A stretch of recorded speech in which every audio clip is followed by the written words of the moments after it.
नमस्कार दोस्तों, स्वागत है आपका हमारे यूट्यूब चैनल एक्सप्लेनर गुरु में। आज हम वन पीस सीरीज़ के दूसरे पार्ट के बारे में बात करेंगे। दूसरे पार्ट की शुरुआत में लूफ़ी के बचपन को दिखाया गया है, जिसमें वो अपने हाथ को रबड़ की तरह खींचकर बोतल पर दूर से घुसा मारने की कोशिश कर रहा है, लेकिन वह उसकी जगह कुर्सी को तोड़ देता है। होटल की मालकिन, जिसका नाम मैकिनो होता है, उससे कहती है कि अपनी प्रैक्टिस कहीं और जाकर करो। लूफ़ी कहता है कि वो डेविल फ्रूट खाकर ताकतवर बन गया है और इस ताकत से वो महान लुटेरा बनेगा। मैकिनो उससे कहती है कि हर डेविल फ्रूट अलग होता है और उनकी ताकत अलग होती है। तभी वहाँ शैंक्स आता है और लूफ़ी उसे कहता है, अब तो मैं ताकतवर बन गया हूँ, मुझे अपनी टोली में शामिल कर लो।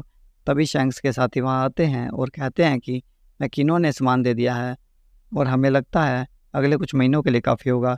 लूफ़ी शैंक्स से पूछता है, तुम सब वन पीस ढूंढने जा रहे हो और वापस कब आओगे? शैंक्स कहता है कि हम वापस नहीं आने वाले। यह सुनकर वो उदास हो जाता है। अब सीन आज के दिन पे शिफ्ट होता है, जहाँ नामी तिजोरी खोलने की कोशिश कर रही है और लूफ़ी उसे तंग कर रहा होता है। नामी उसकी बातों से डिस्टर्ब हो रही है होती है। वो उसके सिर पर हाथ मारती है, जिससे उसकी टोपी उड़ने लगती है। लूफ़ी जल्दी से टोपी पकड़ लेता है और कहता है, टोपी के साथ मजाक नहीं। नामी कहती है कि यह टोपी ऐसी लगती है जैसे कोई कचरे से उठाई है। लूफ़ी कहता है, यह कचरा मेरे लिए किसी खजाने से कम नहीं। इनके शोर से रोरो नोआ उठ जाता है। तभी नामी तिजोरी खोलती है और उसमें से नक्शा निकालती है।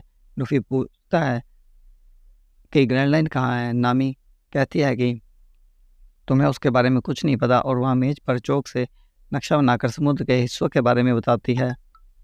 लूफ़ी कहता है कि यहीं पर हमें वन पीस मिलेगा। रोरोनोआ पूछता है, आखिर ये क्या चीज़ है? मेरे हाथों मारे गए कई लुटेरे इसकी खोज में निकले थे। लूफ़ी कहता है, वो गोल्ड रोज़र का खजाना है। नामी कहती है कि वो कहानी है, 22 साल में वो किसी को नहीं मिला। तभी उनके जहाज़ के ऊपर कुछ बम फूटते हैं। वो सोचते हैं कि नौसेना ने उन पर हमला कर दिया और देखने के लिए बाहर आते हैं, लेकिन बम के निकले धुएं से वो सब बेहोश हो जाते हैं। लेकिन लूफ़ी बेहोश होने से पहले ग्रैंड लाइन के नक्शे को निगल लेता है। अब हम देखते हैं वो तीनों एक लकड़ी के बक्से में बंद हैं और उन्हें होश आता है और वो देखते हैं उनका सामान गायब है। नामी पूछती है कि वो नक्शा तो नहीं ले गए? तब लूफ़ी बताता है, नक्शा उसके पेट में है और यह भी बताता है कि हमें नौसेना ने नहीं बल्कि लुटेरों ने बंदी बनाया है। तभी बक्सा खुलता है और हम देखते हैं कि वो एक सर्कस की स्टेज पर हैं, जहाँ सामने बैठे हुए दर्शकों के पैरों में बेड़ियाँ बंधी हैं। तभी वहाँ एक जोकर आता है जिसका नाम बगी है और लूफ़ी उसे देखकर कहता है, मैं तुम्हें जानता हूँ, तुम्हारी तस्वीर मैंने शेल्स टाउन में देखी थी और तुम्हारा क्या नाम था? मिंकी। तब जोकर उसे अपना नाम बताता है, बग्गी द क्लाउन। लूफ़ी उसकी नाक देखकर कहता है, तुम्हारे नाक के नीचे से कोई कुछ नहीं चुरा पाता होगा। यह सुन बग्गी को गुस्सा आता है और उससे कहता है, मेरी नाक का मजाक मत उड़ाओ।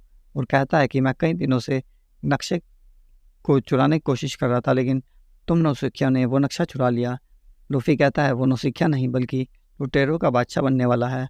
यह सुन बग्गी हंसता है और कहता है, वाह क्या जोक मारा है। और बग्गी का एक साथी बोर्ड को दर्शकों के सामने करता है जिस पर लाफ लिखा हुआ है और सभी दर्शक झूठी हंसी हंसने लगते हैं और बग्गी के इशारों पर हंसना बंद कर देते हैं। रोरोनोआ कहता है, मैं रोरोनोआ ज़ोरो हूँ, तुम अपने हथियार नीचे कर दो तो मैं शायद तुम्हारी जान बख्श दूँ। फिर बग्गी उन्हें धमकाता है और नामी कहती है, मेरे पास तुम्हें देने के लिए कुछ है जो उससे भी बहुत कीमती है। और लूफ़ी की टोपी आसमान में उड़ा के भाग जाती है। लूफ़ी हाथ को खींचकर टोपी को पकड़ लेता है। नामी जैसे ही बाहर निकलती है वो देखती है कि बग्गी ने इस शहर को खंडर बना दिया है। बग्गी के साथी उसे पकड़कर वापस ले आते हैं। अब हम कोबी को नौसेना की वर्दी में देखते हैं। गार्प और मोर्गन आपस में बातें करते हुए आते हैं।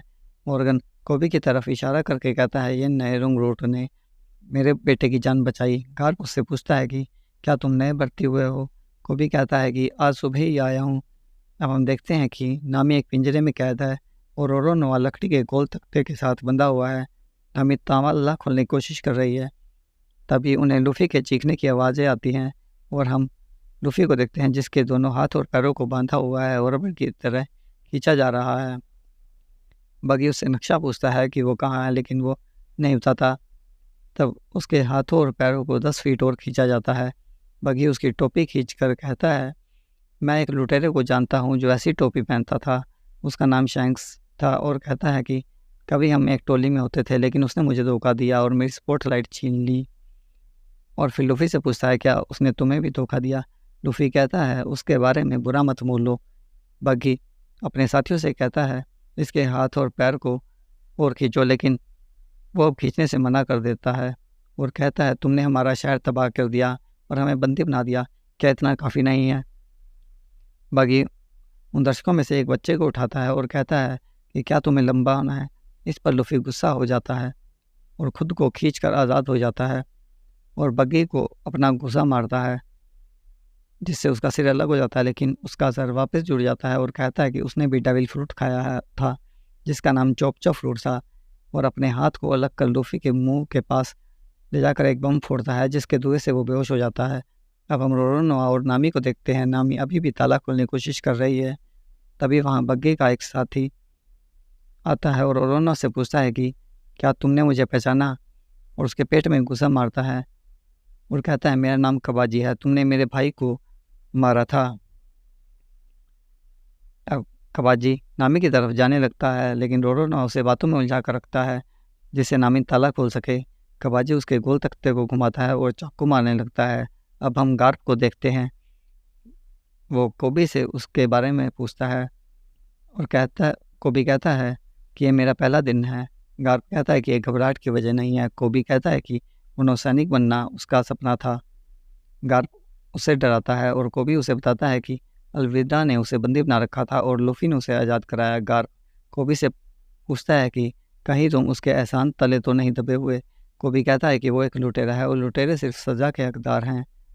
अब फिर से लूफी के बचपन को दिखाया गया है जहाँ लूफी उदास बैठा है और वहाँ एक लुटेरा आता है जिसने पहले शैंक्स को बेइज्जत किया था। लूफी उससे कहता है जाओ यहाँ से, तुमने शैंक्स की बेइज्जती की थी। लुटेरा लूफी को कॉलर से पकड़कर उठाता है और मैकिनो से बचाने की कोशिश करती है। तभी शैंक्स वहाँ आ जाता है और कहता है तुम मेरे साथ बदतमीजी करोगे तो मैं बुरा नहीं मानूंगा, लेकिन मेरे दोस्तों को परेशान मत करना। उस लुटेरे का साथी जैसे ही तलवार निकाल कर शैंक्स पर हमला करने लगता है तभी शैंक्स का साथी बंदूक से उसे मार देता है।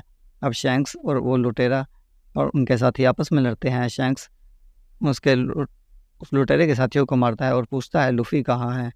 अब कहानी आज के दिन पे शिफ्ट होती है जहाँ लूफी को एक बड़े शीशे के बक्से में रखा होता है जिसमें धीरे धीरे पानी भर रहा होता है और बग्गी कहता है कितनी अजीब बात है ना, इतनी बेमिसाल ताकतवर इस समुद्री पानी के सामने बेकार।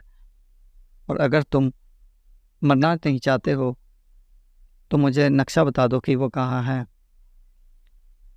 लेकिन लूफी उसे कहता है और मेरी टोली का क्या होगा। बग्गी कहता है कि वो तुम्हें छोड़ गए जैसे शैंक्स ने किया था। लूफी कहता है कि वो मुझे बचाने आएंगे। बग्गी कहता है कि मैं तुम्हें अपनी टोली में शामिल कर लूँगा, लेकिन लूफी उसे मना कर देता है। बग्गी कहता है कि नक्शा मिलते ही वो वन पीस ढूंढ लेगा और पूरी दुनिया उससे प्यार करने लगेगी। लूफी कहता है कि तुम ज़बरदस्ती किसी से प्यार नहीं करवा सकते। बग्गी पानी का नल और ज़्यादा खोल देता है और वो डूबने लगता है। अब कहानी वापस से लूफी के बचपन पे शिफ्ट होती है जहाँ वो लुटेरा एक नाव पर उसे ले जा रहा है। लूफी उसे कहता है शैंक्स तुम्हें छोड़ेगा नहीं, तुम उससे बचकर नहीं भाग सकते। वो लुटेरा जैसे ही चाकू निकाल कर उसकी गर्दन पर रखता है तभी समुद्री राक्षस उसकी नाव को पलट देता है और वो दोनों पानी में गिर जाते हैं।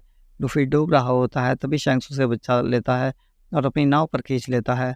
समुद्री राक्षस शैंक्स पर हमला करने की कोशिश करता है लेकिन शैंक्स बिना डरे उसकी आंखों में देखकर कहता है यहाँ से चले जाओ, और वो राक्षस वहाँ से चला जाता है और हम देखते हैं कि राक्षस ने शैंक्स का एक हाथ खा लिया था। अब कहानी वापस से आज के दिन पे शिफ्ट होती है जहाँ कबाजी रोरोनोआ के घूमते हुए चकते पर चाकू मार रहा होता है। इतने में नामी ताला खोल लेती है और कबाजी को घूसा मारती है और रोरोनोआ को आज़ाद करा देती है और दोनों वहाँ से निकलते हैं। नामी अपनी लाठी से उस शीशे वाले बक्से पर मारती है जिससे वो शीशा टूट जाता है और लूफी बाहर आ जाता है और बाहर आते ही वो खांसने लगता है जिससे उसके पेट में छुपा हुआ नक्शा बाहर आ जाता है और बग्गी उस नक्शे को उठा लेता है। रोरोनोआ बग्गी को तलवार से काटने की कोशिश करता है लेकिन वैसा नहीं कर पाता क्योंकि उसने डेविल फ्रूट खाया हुआ है। बग्गी अपने शरीर के टुकड़ों पर लगकर उन पर हमला करता है लेकिन वे उसके टुकड़ों को एक एक कर बक्सों में बंद करने लगते हैं और उसके बचे हुए सर और कुछ टुकड़ों को लूफी वहाँ से दूर फेंक देता है। लूफ़ी वो नक्शा उठाता है और नामी को दे देता है। नामी कहती है कि तुम ये मुझे क्यों दे रहे हो? वो कहता है कि तुम मेरी नाविक जो हो। अब लूफ़ी वहाँ बैठे दर्शकों के पैरों की बेड़ियाँ खोलता है और वो दर्शक कहते हैं कि क्या अब से हम तुम्हारे कैदी हैं क्योंकि तुम लुटेरे जो हो? लूफ़ी कहता है कि हाँ, मैं लुटेरा हूँ, लेकिन अलग किस्म का लुटेरा हूँ। अब गार्प को दिखाया गया है जो नौसेना को भाषण दे रहा होता है और कहता है, नौसैनिकों ने नहीं बल्कि एक अफ़सर ने हमें शर्मसार किया है। और मॉर्गन को बंदी बना दिखाया गया है और कहता है कि वो खुद उन नौजवान रंगरूटों के साथ लुटेरों की तलाश में निकलेगा। अब हम देखते हैं कि वो लोग जिन्हें लूफ़ी ने आज़ाद किया था, लूफ़ी को उपहार के रूप में कुछ खाना दे रहे होते हैं, लेकिन वो मना कर देता है और कहता है आपको इसकी ज़्यादा ज़रूरत है, और वहाँ से जाने लगता है। लेकिन वापस आकर एक पीस उठाकर खाता है और कहता है आपके सम्मान में ये ले लेता हूँ, और वहाँ से चला जाता है। अब हम फिर से लूफ़ी के बचपन को देखते हैं कि शैंक्स वहाँ से जाने की तैयारी कर रहा होता है और लूफ़ी से कहता है सबसे ज़्यादा तुम याद आओगे। लूफ़ी कहता है कि शायद तुम सही थे, मैं अभी तैयार नहीं हूँ, लेकिन जब हो जाऊँगा मैं कप्तान बनूँगा, मेरा भी जहाज़ होगा और एक साथ निभाने वाली टोली होगी और सबसे बेहतरीन लुटेरा बनूँगा, वन पीस ढूंढ कर लुटेरों का बादशाह बनूँगा। शैंक्स उसे अपनी टोपी देता है और कहता है ये टोपी मेरे लिए सब कुछ है, तुम इसे रखो, और वहाँ से चला जाता है।